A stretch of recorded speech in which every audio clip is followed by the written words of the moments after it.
Hello बच्चों, let's read the question. The question says that which of the following alkane cannot show isomerism?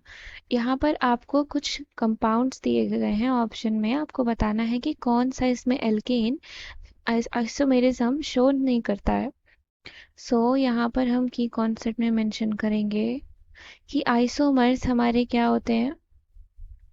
What are isomers? The substance,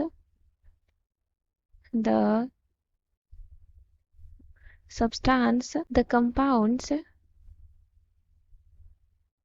which have ऐसे compounds जिसके पास molecular formula same हो, which have same molecular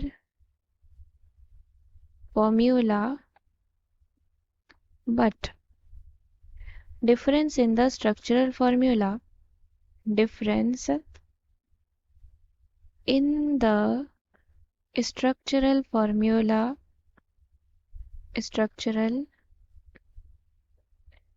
formula are called isomers। तो उन्हें हम क्या बोलते हैं? Isomers बोलते हैं और इस फेनोमेनन को हम आइसोमेरिज्म बोलते हैं। तो अब हम देख लेते हैं, सबसे पहला हमारा क्या है, C4H10 है, क्योंकि हमें ऐसा कंपाउंड बताना है जो आइसोमेरिज्म शो नहीं करता है। तो हम सबसे पहले फाइंड आउट कर लेते हैं ना कौन कौन से आइसोमेरिज्म शो कर रहे हैं, तो हमें पता चल जाएगा। तो C4H10 को हम कैसे लिख सकते हैं? अगर हम इसको एक्सपैंडेबल फॉर्म में लिखें तो हम लिख सकते हैं CH3 CH2 CH2 CH3। तो ये हमारा 4 हो गया, 3 to 5 to 10 5 10। तो ये हमारा हो गया एक्सपैंडेबल फॉर्म।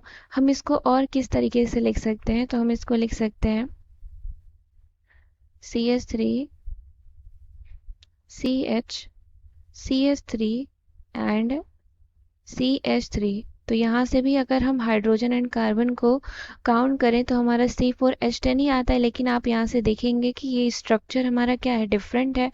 अगर हम नेम करते हैं 1 2 3 4 और ये हमारा क्या है 1 2 3, ये 3 कार्बन की चेन है और ये हमारी 4 कार्बन की चेन है। तो यानी कि ये क्या है, हमारा C4H10 आइसोमर है। अब सेकंड है हमारा C3H8 C3H8। अब हम इसको भी एक्सपैंडेबल फॉर्म में लिख लेते हैं। हमारा क्या हो जाएगा CH3 CH2 CH3। तो अगर हम इसको किसी और तरीके से लिखना भी चाहें तो हम कैसे लिखेंगे? CH3 CH2 CH3। तो यहाँ से आप देख सकते हैं कि ये दोनों जो हैं ये सेम है, ये सिमिलर है, मॉलिक्यूलर फॉर्मूला भी सेम है, स्ट्रक्चरल फॉर्मूला भी सेम ही आ रहा है। तो यानी कि इसका हमारा कोई भी आइसोमर नहीं होगा, यानी कि C3H8 हमारा आइसोमेरिज्म शो नहीं करेगा। That is do not show isomerism, ये हमारा आइसोमेरिज्म शो नहीं करेगा। नाउ हमारा थर्ड क्या है, C5H12 है, C5H12। तो अब हम इसको भी एक्सपैंड करके देख लेते हैं।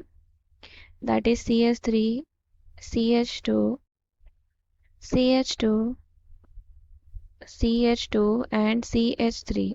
तो अब अगर हम इसको दूसरे फॉर्म में लिखना चाहें तो हमारा क्या हो जाएगा CH3 CH3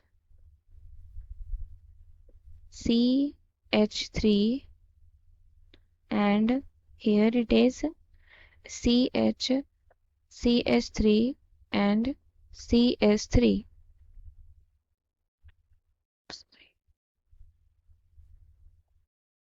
that is H। तो यहाँ से अगर हम हाइड्रोजन को काउंट करें तो यहाँ से भी हम देख सकते हैं कि इसका मॉलिक्यूलर फॉर्मूला तो सेम है लेकिन स्ट्रक्चरल फॉर्मूला हमारा डिफरेंट है। तो यहाँ पर ये आइसोमेरिज्म शो करेगा, शो कर रहा है ये आइसोमेरिज्म, शो आइसोमेरिज्म। नाउ हमारा फोर्थ बचा है, सो फोर्थ इज C6H14 C6H14। तो इसको हम लिखेंगे कैसे, कैसे दिखाएंगे हम? CH3 CH2 CH2 CH2 CH2 and CH3। Numbering कर ले 1 2 3 4 5 6 6 कार्बन की चेन है ये। एंड अग्स को हम किस तरीके से और लिख सकते हैं? सो CH3 CH CCH3 CCH3, तो यहाँ पर भी हाइड्रोजन हो जाएगा HH। तो यहाँ से हम देख सकते हैं कि इसका भी स्ट्रक्चरल फॉर्मूला डिफरेंट है। अगर हम चेन की नंबरिंग कर लें 1 2 3 4 5, तो ये सिर्फ 5 कार्बन की चेन है, तो यानी कि ये भी हमारा क्या कर रहा है? आइसोमेरिज्म शो कर रहा है। शो आइसोमेरिज्म, तो हमें ऐसा कंपाउंड बताना था जो आइसोमेरिज्म शो नहीं कर रहा है इसमें। तो C3H8 हमारा आइसोमेरिज्म शो नहीं कर रहा है। So option number 2 is the correct answer. I hope you understood it well. Thank you and best of luck.